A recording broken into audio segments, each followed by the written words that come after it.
Hey, what's going on, everybody? We are live with Financial Fitness Friday. And I will say this is arguably going to be one of the most important ones we cover. So, Dave, thanks for joining. How you doing, bud? I'm doing great, man. Thanks for having me. Good to see you. Awesome, awesome. So, one of the biggest developments that is going on in the world right now is not being covered by the U.S. media. Okay, it's just not. You guys can look into everything I'm about to say and do your own research. I strongly suggest you do. But this is something that we've hinted at or we spoke about in prior ones. And so I'm going to break everything down for you guys. And it is very important to understand what is actually going on. So, right now, when you have typically before you have what's called a hot war, okay, which is troops on the ground and you're fighting or you're at war with another country. There's several other things that happen before that, right? One of them is like an economical war, okay, and that is what is taking place right now.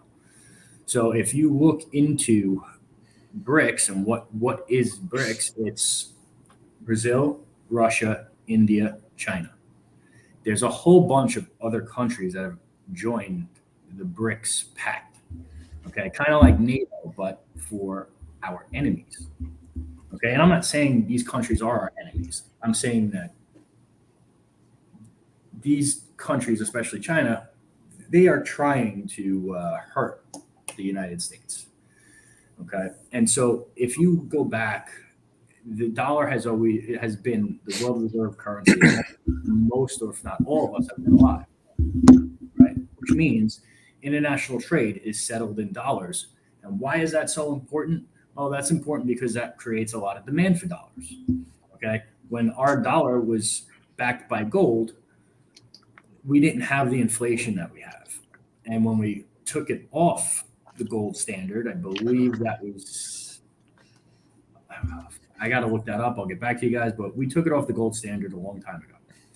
And ever since then, our dollar has been worth less and less and less. And it's only backed by debt. Okay. And so I don't want to get too complicated, but the BRICS countries have created their own monetary system, and it is backed by natural resources like gold and oil. And this is very, very important because it means that it's actually going to be worth a lot more. And what they have done is they are launching this, I believe, on the 22nd. And the exchange rate is going to be for every brick unit of currency. So one bricks, just call it a brick. Okay, this is why I'm saying it's going to land on people's head. It's equivalent to 55 US dollars. All right.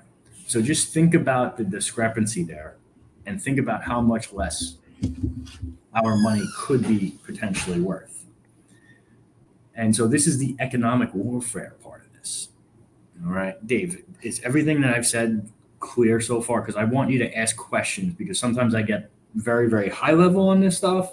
And then, I don't want to lose anybody. Yeah, So, no, 100%, man. Like, I get what you're saying. You hear the other countries coming together, like Russia and China, starting to get forced together, but not the other ones. And so, one thing to touch back: gold standard, 1933.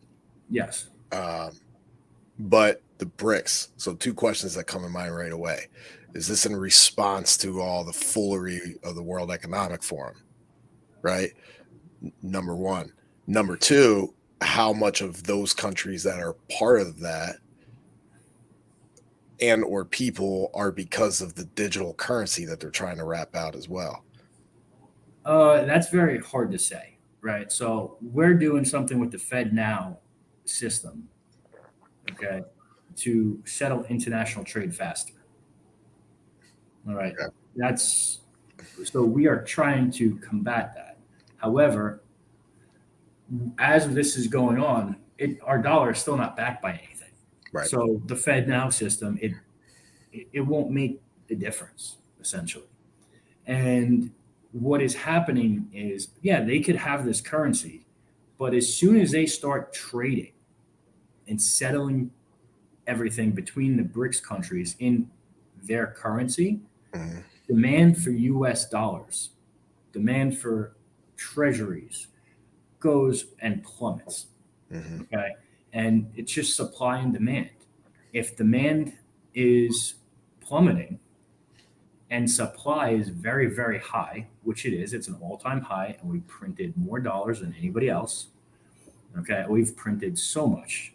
All right. That's why we're dealing with all the inflation issues. You add this on top of it where demand dramatically weakens and the price or the value of our currency goes into the toilet rapidly and dramatically. Okay. Hard assets are still good, gold's still good. However, our ways of life or way of life, especially economics, is going to shift. Okay. It's going to shift. And to answer your question, I don't know. It's very hard to tell. And I don't want to get into all of that. Mm-hmm. But I don't think Russia is down with the World Economic Forum. I don't think any of them are. Well, China. If you listen to some of the stuff that Fox says, Mm-hmm.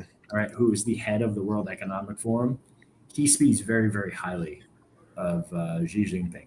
Mm-hmm. Okay, and it's hard to tell, right? It is very hard to tell who's aligned with it and who isn't all the time, right? They are very deceptive with a lot of the stuff they do, but that is it's inconsequential. Like which one of these nations is aligned with them, right? Well, who is, who isn't? What matters is we have a situation where our dollar is going to plummet, and everything that we need to operate a business, to live a good life, is going to cost a lot more, especially, let's say, imports, right? So if you are a business that relies on importing your goods, especially from any of these BRICS countries, I would go out and try to start sourcing products elsewhere or have manufacturing in the United States, right? Because the differences are going to be drastic, right? And this is just something that no one is covering, and I can't figure out why, besides it being intentional, right? And so I don't know how our country responds to this, and this could be that thing that kind of, if you look back in time, World War One, it was a powder keg, right? Like there was a lot of tension in Europe. Mm-hmm. That assassination attempt was the thing that lit off and started World War One, which obviously rolled from World War One into World War Two. And then is this the thing that starts, some potential hot war or conflict? I don't know. But this is a big, big deal. And it is us getting removed or us being challenged for the world reserve currency. All right. And having the world reserve currency, if you look in all the economic cycles, it usually lasts, a couple, 100, 200 years where you're the world reserve currency. But after you get dethroned from being the reserve currency, everything plummets, right? It usually puts that country in a really, really bad spot. And I just want people to be aware, right? Hard assets are still hard assets. However, this is a much bigger deal than people realize. And it's something that needs to be discussed a lot more. What other questions, Dave, that you might have on this, or what was unclear? No, I mean, it all makes sense. Like when we were talking beforehand, like I didn't put together the other countries, but as soon as you started talking about, Russia and China, coming together, because look, everything that everybody else does, who's on the outside, right? And that makes sense. But India's not talked about, they're a very large country. I don't think people realize, right? They think of China, heavily populated. Nobody wants to deal with that. But I don't think that people realize how big India is, like as a populace. It's the second largest country in the world, still with over 1 billion people. And then you have us in at 350 million, right? You're talking billions. on that side. And you're talking millions over here. So I don't think people realize like, oh shit, well, India, man, that's a lot of people. You know what I mean? So like that's a big deal for you non-geography nerds out there. So but you know, one other thing that comes to mind again is, you know, not to go down that hole, but like what does that do for then the crypto market? Because I hear people all the time here, it's like, oh, I get out of the US dollar and now I'm getting in the cyber world and so forth, you know?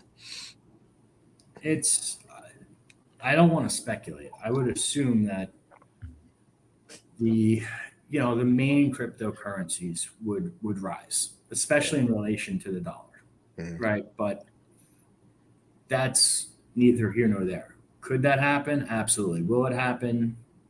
I don't know. I don't want to tell people to invest in something that could be very risky. That's not why we're here. We're here to educate and maybe shine a little bit of news and some strategies that are just evergreen strategies that will stand the test of time. In terms of, you know, I don't want to speculate, but that could line up. It could make sense. Yeah. You know, but not even just speculate, but at least something to think about, you know, like, hey, what if, you know what I'm saying? Not saying do this, but what if? 100%. Yeah, that's insightful, man. Very insightful. It's a big deal. It's a big deal, and it's not being covered or talked about anywhere. So this show will probably get flagged. Oh yeah, this one's done. This is toast. Stick a fork in it. All right, stick a fork in it. Anyway, I hope you guys had a great week. I hope you catch us on Mindset Monday. Dave, as always, thank you. Appreciate you. Be great, y'all. Till next time. There we go. Had to get that in.